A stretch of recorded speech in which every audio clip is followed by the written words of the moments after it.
Yeah, they're wishy-washy, you know what I mean? Just like if they called me up tomorrow and said, hey, we changed the status of good, what does that really mean?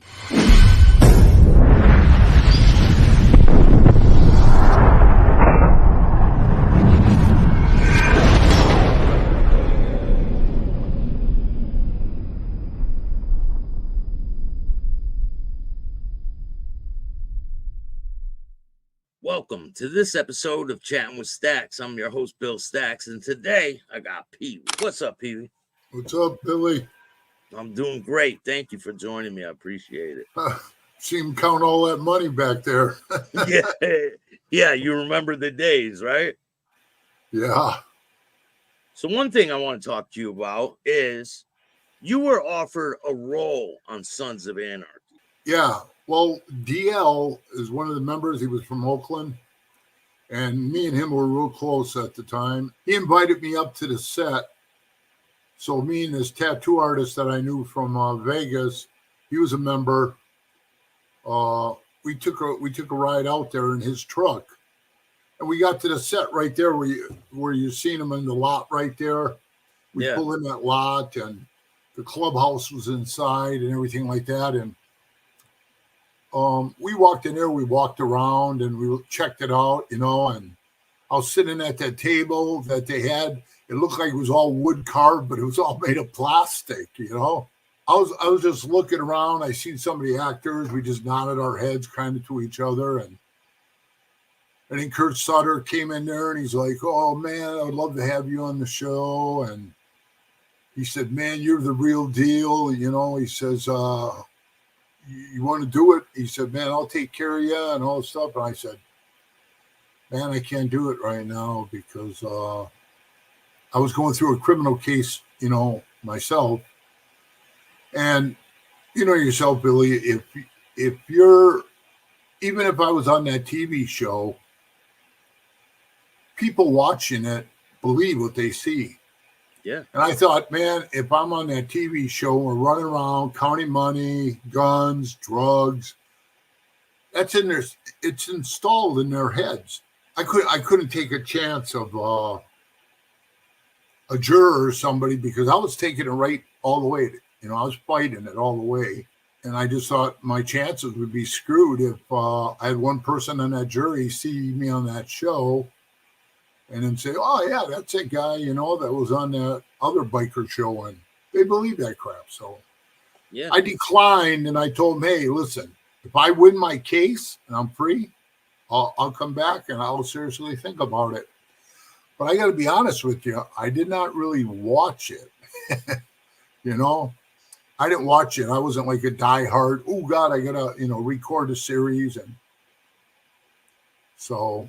You were living it. Yeah, I was living it, man. That was like, you know, watching some of the episodes that I did see of it. Whew, it was so far-fetched, you know. I mean, these guys riding around, shooting people on the motorcycles, blasting away everything they did on the bikes with their patches on and stuff. And I don't know, it just wasn't really the way we did things, you know. But it was a TV show, and that's what it was, you know. Do you think it kind of hurt the reputation of motorcycle clubs with a show like this? No, I think, seriously, I think it encouraged people, you know. I mean, look how many idiots you've seen riding around with the Sons of Anarchy shirts on everywhere. Man, it was crazy, you know. So I think a lot of people got into it. I don't know if they got into that other show, the Mayans, whatever it was. That's another one I didn't really watch it. I think that some of the characters I played in there, like I didn't get to meet all of them, you know. DL took me over to Charlie's trailer, and I got to meet Charlie, the guy who played Jax, and I got to play. That's my boy right there. Yeah, so you had your patch on when you went there. No, actually, I had a T-shirt on. That picture taken right there with Charlie was in Cave Creek, Arizona. We were at a party, and Sonny and everybody from Cave Creek was there, and Charlie was there, and Kurt Sutter was there, and the Mexican kid with the tattoo on the side of his head that plays on the show. I don't know his name offhand. And Katie Segal, she was there. Really, I said hi to Kurt, shook his hand, and then I just went over and sat down by a bunch of Hell's Angels. We were just sitting there. Everybody was going up to Charlie, taking pictures with them, and they go, "Hey, PeeWee, aren't you going to go over there and take a picture with Jax?" And I said, "Nah, not because I thought I was too cool for school, but man, I hate to say this, but in the popularity thing, man, everywhere I went because of my size and because I was a Hell's Angel, people constantly want their pictures with me. And it would never fail, Billy, every time in Sturgis, one person would come up, "Hey, man, do you mind taking a picture with my wife?" And the husband wants to take the picture. So I'll put my arm around her. He'll take the picture. By the time I take my arm off of her from around her back, there's already 5, 6 more people lined up. Hey, can I get one? All right. I never wanted to be that dickhead, man, that said, "No, beat it." That wasn't me, bro. Yeah. So, okay. I put my arm around, do another one. Next thing I look, man, I got like 20, 30 people. I'm like, this is too much. Yeah. And the funny part is somebody said to me, one of the members, and it's not always about the money, so it wasn't about no money for me. And I don't know why I felt like kind of an asshole after I did it. But one of the members said, "Why don't you start charging these people for photos, man? And then, you can start making some money." And it wasn't really in me. And that's why I say I feel like an asshole about doing it. I thought, okay, I'll just shoot it out there because I really was getting burnt out on taking pictures. I can't tell you the hundreds of pictures I took. And I said to this guy, he said, "Hey, do you mind if I get a picture with you?" And I said, "Yeah, man." I says, "Just throw me a couple bucks." I didn't even put a price on it. I said, "Just throw me a couple bucks. We'll take a picture, man." And it wasn't about the money, even with the people. So here's what he says: "I'll buy you a drink." I'm not really a big drinker, Yeah. So I knew what the guys at the table were drinking. So I just order a drink, and these guys were drinking for free till after about 20 drinks were on the table, and all the ice was melting in the glasses, and the whole table was wet. The drinks were the ice cubes melted in it. They're all diluted. It probably would have been a couple $100 in my pocket, but people more or less want to just buy me a drink to get that photo. And if I'm lying, I'm dying, bro, and you probably have seen it. People post constantly on Facebook, on Instagram, that photo of me and that blonde-haired girl. That thing was 25 years ago. And that was in Spokane, Washington. Her husband walked up to me and said, "Can I take a photo of you and my wife?" I put my arm around her. I get, "Hey, man, I saw a picture of you and your ex-wife on the internet." That's not my ex-wife. I don't even know her name. I took a picture with a young lady, and that was it. And I also seen it on, trying to think, on YouTube, what Hell's Angels expect of their women. And they use me and her. It's like, so they're putting it out of context. Yeah, it's funny, they put all this all this hate out there.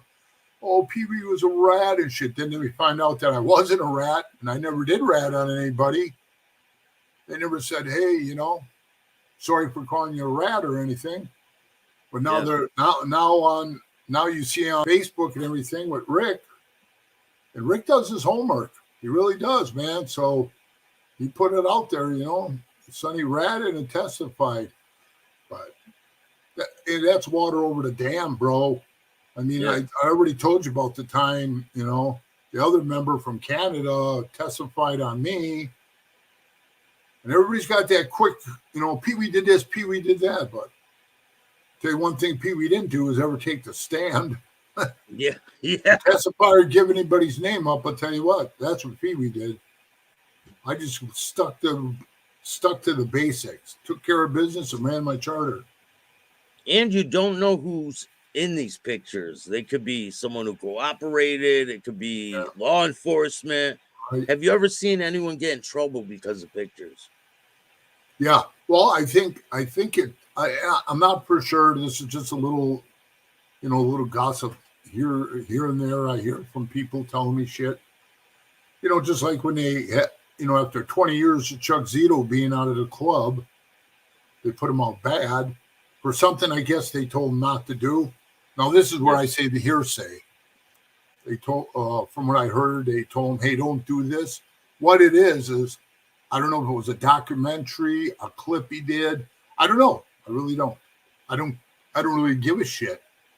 Someone commented and said, ha, PeeWee is going to be upset that Chuck Zito's not out bad now. I just seen that comment. Yeah, because I really don't care. You know what I mean? If he's out bad or good, I don't talk to him either way. He lives his life, I live mine, but he's got them up his ass, and that's what he likes. So I'm sure when they put him out bad, like I said, he was looking someplace to string a rope up over the, rafters. And so, but now he's good again, so he should be all tiptoeing through the tulips, running around being happy. But why would you want to be involved with something? They put you out bad, and then they take you back. Why would you even want to be around people like that is my question. They're wishy-washy, you know what I mean? Just like if they called me up tomorrow and said, hey, we changed your status to good, what does that really mean? Don't mean shit. Doesn't mean that they're going to invite me to the clubhouse for a drink or anything, because that don't happen, Staxx. They don't. I've said this before on other interviews. They don't ever invite members who leave in good. Like if you left in good, and hey, Billy, man, why don't you stop down once in a while, man?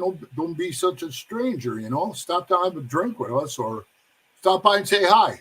They do it with Chuck Zito because he has a big following, reputation, and so I don't think they do, Billy. I think he imposes himself on them.